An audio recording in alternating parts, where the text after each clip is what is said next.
Once upon a midnight dreary, while I pondered weak and weary over many a quaint and curious volume of forgotten lore, while I nodded, nearly napping, suddenly there came a tapping as of someone gently rapping at my chamber door. "'Tis some visitor," I muttered, tapping at my chamber door.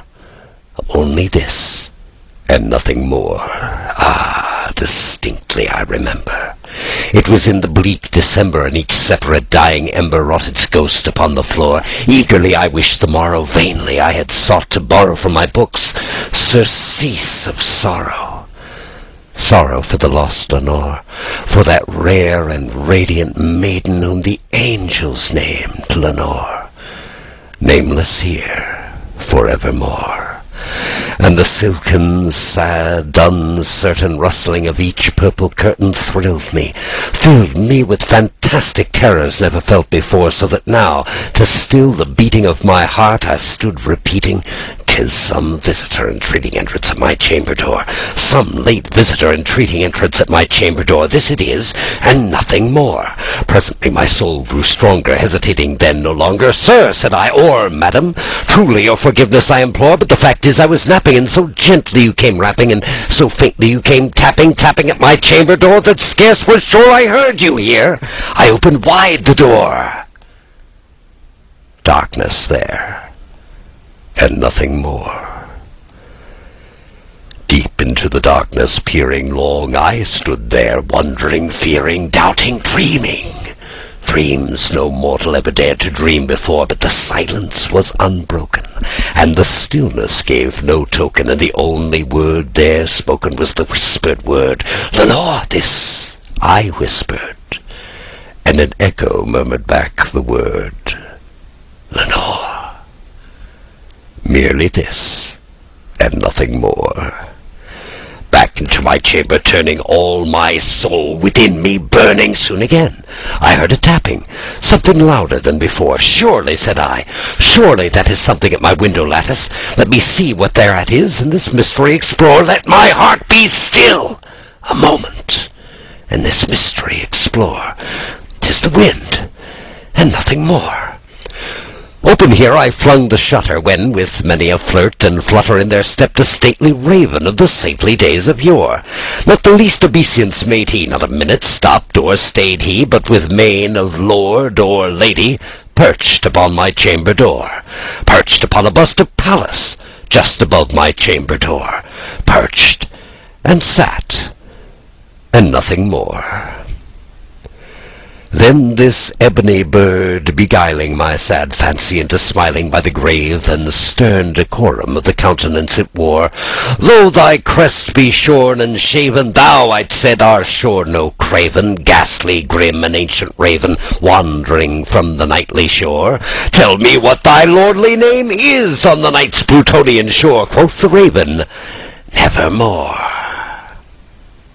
Much I marveled, this ungainly fowl, to hear discourse so plainly, though its answer little meaning, little relevancy bore, for we cannot help agreeing that no living human being ever yet was blessed with seeing bird above his chamber door, bird or beast upon the sculpted bust above his chamber door, with such name as Nevermore.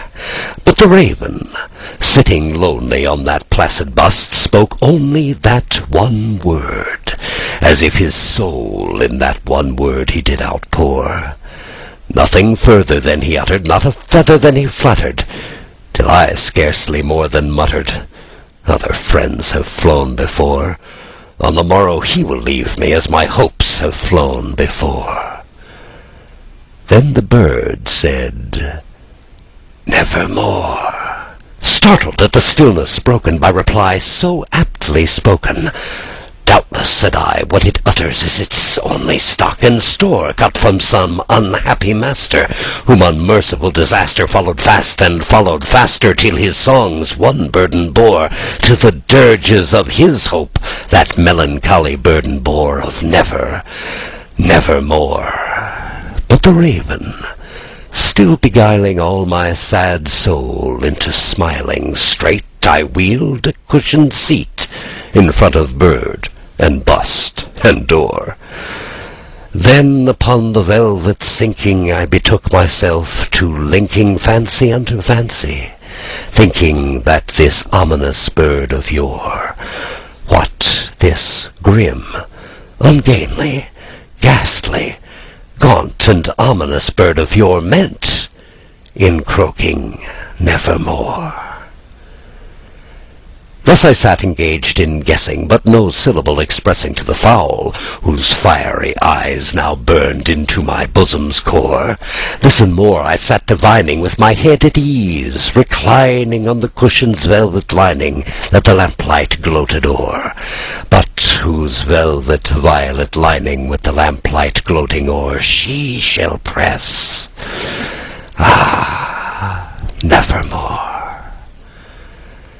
Then methought the air grew denser, perfumed from an unseen censer swung by seraphim, whose footfalls tinkled on the tufted floor. "Wretch!" I cried, "thy God hath lent thee, by these angels he has sent thee respite, respite and nepenthe from thy memories of Lenore. Quaff, oh quaff this kind nepenthe, and forget the lost Lenore." Quoth the raven, "Nevermore." "Prophet," said I, "thing of evil, prophet still, if bird or devil, whether tempter sent or whether tempest tossed thee here ashore, desolate, yet all undaunted, on this desert land enchanted, on this home by horror haunted, tell me, truly I implore, is there balm in Gilead? Tell me, I implore." Quoth the raven, "Nevermore."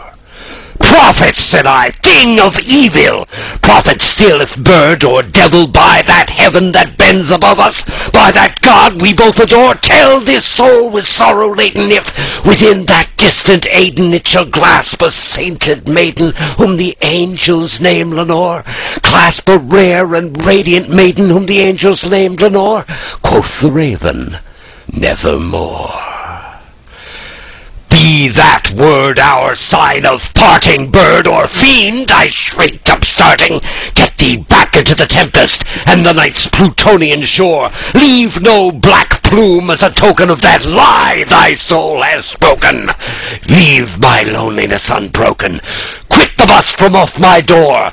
Take thy beak from out my heart, and take thy form from off my door."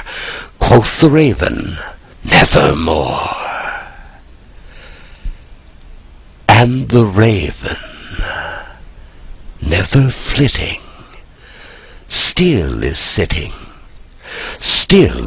on the pallid bust of Pallas just above my chamber door, and his eyes have all the seeming of a demon's that is dreaming, and the lamplight o'er him streaming throws his shadow on the floor, and my soul from out that shadow that lies floating on the floor shall be lifted nevermore.